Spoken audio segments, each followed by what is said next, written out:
প্রথম দেখায় মনে হতে পারে যুদ্ধবিধ্বস্ত ফিলিস্তিনের গাজা উপত্যকার কোনো এক এলাকা, যেদিকে চোখ যায় শুধু ধ্বংসস্তূপ আর হাহাকার। তবে এটি গাজা নয়, মিরপুরের কালশি বস্তির বাস্তব চিত্র। ভয়াবহ এক অগ্নিকাণ্ডে মাথা গোজার ঠাঁই হারিয়ে এখন খোলা আকাশের নিচে শত শত মানুষ। ধ্বংসস্তূপের পাশে কালশি ফ্লাইওভারের নিচে আশ্রয় নিয়েছে বস্তির মানুষ। স্রেফ খোলা জায়গায় শুয়ে বসে দিনরাত পার করছেন তারা। ঘরবাড়ি হারিয়ে নিঃস্ব হওয়া এই বস্তিবাসীদের কাছে রোদ বৃষ্টি থেকে বাঁচার শেষ ভরসা এখন এই ফ্লাইওভারের কংক্রিট। আসন্ন কোরবানি ঈদ নিয়ে যখন সবাই প্রস্তুতি নিচ্ছে, তখন কালশির এই মানুষগুলো ভাবছেন ফ্লাইওভারের নিচে ঈদ করার করুণ বাস্তবতার কথা। জিনিসের দরকার নাই, জীবন নিয়ে বাইর কিছু না, এইভাবেই আইছি না। আমি অসুস্থ যে আমার এর জন্য বেড়া কাটতে আমার বাইর করে দিছি। এই রাত থেকে এই পর্যন্ত এইখানে বসা আছে, এইখানে বসা আছে। কোথায় যাব? খাওয়া নাই, দাওয়া নাই, ঘুম নাই। রাত্রে 4টে বাজে মেঘ বৃষ্টি, ওই সময় থেকে ভিজতে আছি, আবার এই বাতাসে শুকাইতেছি। এখন এই অবস্থায় যে কই যাব, কই একটু ঠাঁই নিব, কোনো আশ্রয় নাই। আমি তো এই অবস্থা যে কোনো সময় আমারও একটা দুর্ঘটনা ঘটতে পারে, যেহেতু 9 মাস হয়ে গেছে, কিছু করতে পারতেছি। সরকার যদি কোনো সহযোগিতা করে আমরারে, এখন সরকার করলেও করবে কথা, আমরা ভাড়াটি আমরারে করতো না, করলে করবো বাড়ি এলারে। সরকারের বইলে তো কোনো লাভ নাই, দেখবে এটিকে শুনবো, কিন্তু করবো বাড়ি এলারে, আম করে করবো না। আমরাও যে নিঃস্ব হয়ে গেছি আমরা, এটা তো সরকার দেখতো না। সরকার হয়তো সহযোগিতা করলে করবো বাড়ি এলারে, কারে বলবো? গরিবের কারোর বলার জায়গা নেই। স্থানীয়দের দাবি, এটি কোনো দুর্ঘটনা নয়, বরং একটি পরিকল্পিত নাশকতা। জানা যায়, স্থানীয় বখাটে নাজমুলের সাথে সাইদুর রহমান নামের এক ব্যক্তির কথা কাটাকাটি হয়।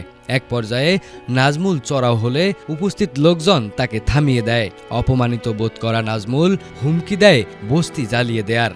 এর ঠিক 1 ঘন্টার মাথায় পেট্রোল ঢেলে বস্তিতে আগুন ধরিয়ে দেয় এই বখাটে যুবক। এই ফ্যামিলির আশকারা এই ছেলেটা রেডি করতেছে, কারণ আমরা অনেকবারে ওর ফ্যামিলির কাছে গেছি।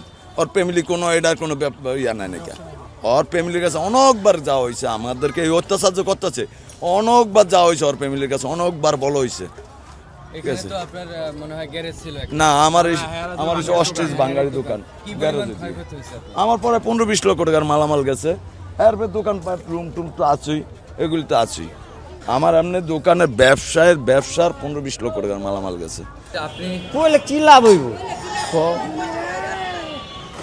কাজের তো মার তো আইছি, আর গোসল করতে যাইতে লইছি, এর মধ্যে উমা পড়ছে, আগুন লাগছে। তখন এই বাচ্চাটারে আর এই বাচ্চাটারে 2জনটা লইয়া আর পাঠাইলাম আগে, 2টা বাচ্চারা লইয়া বাড়িছি।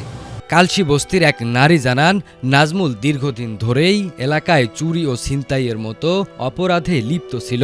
নিরীহ মানুষদের জিম্মি করে টাকা পয়সা ছিনিয়ে নেওয়া ছিল তার রোজগার কাজ। অতিষ্ঠ হয়ে বস্তিবাসী নাজমুলের বাবার কাছে তার অপকর্মের বিচার দেয়, কিন্তু সেই বিচারই কাল হয়ে দাঁড়ালো। নিজের ক্ষোভ মেটাতে পুরো বস্তি জ্বালিয়ে দিয়ে কয়েকশো পরিবারকে পথে নামিয়ে দিল এই বখাটে নাজমুল।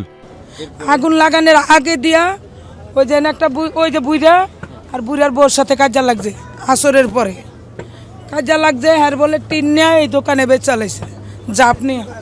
তো ওনায় বলে যায়, সেরার বাপের কাছে কইছে যে আপনার ছেলে আমার টিনটা জাপটা নিয়ে বেচা লাইছে। এই কথা কইছে দেখে সেরার বাপে মনে হয় সেরারে বকছে।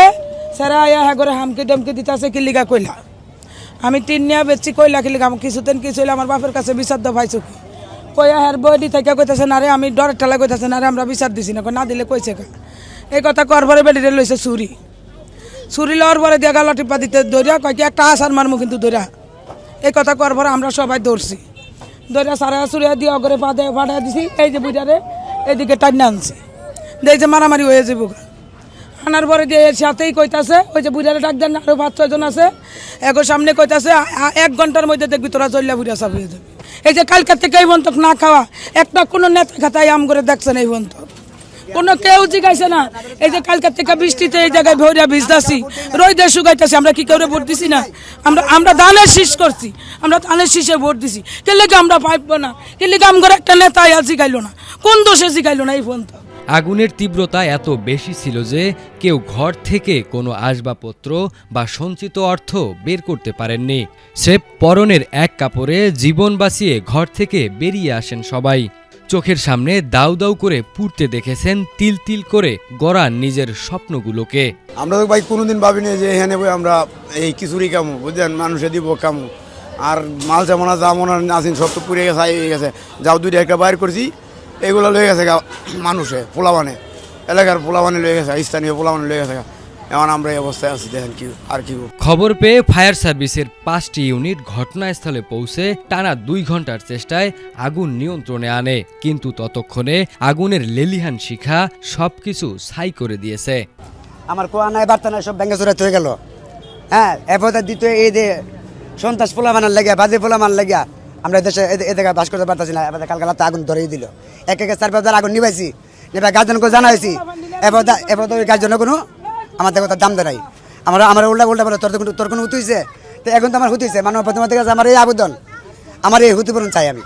এখন চারিদিকে শুধুই হাহাকার, কেউ সাহায্য নিয়ে আসবে সেই অপেক্ষায় বসে থাকা মানুষগুলোর চোখে এখন শুধুই বিষাদ। তবে শুধু ত্রাণ নয়, কালশির এই ক্ষতিগ্রস্ত মানুষগুলোর দাবি নাজমুলের মতো অপরাধীদের কঠোর শাস্তি হোক, যাতে আর কোনো প্রতিহিংসার আগুনে এভাবে শত শত মানুষকে পথে বসতে না হয়। কালশির এই ধ্বংসস্তূপ যেন শুধু এক আগুনের গল্প নয়, এটি বিচারহীনতা আর ক্ষমতার দাপটে পিষ্ট হওয়া একদল মানুষের কান্নার দলিল।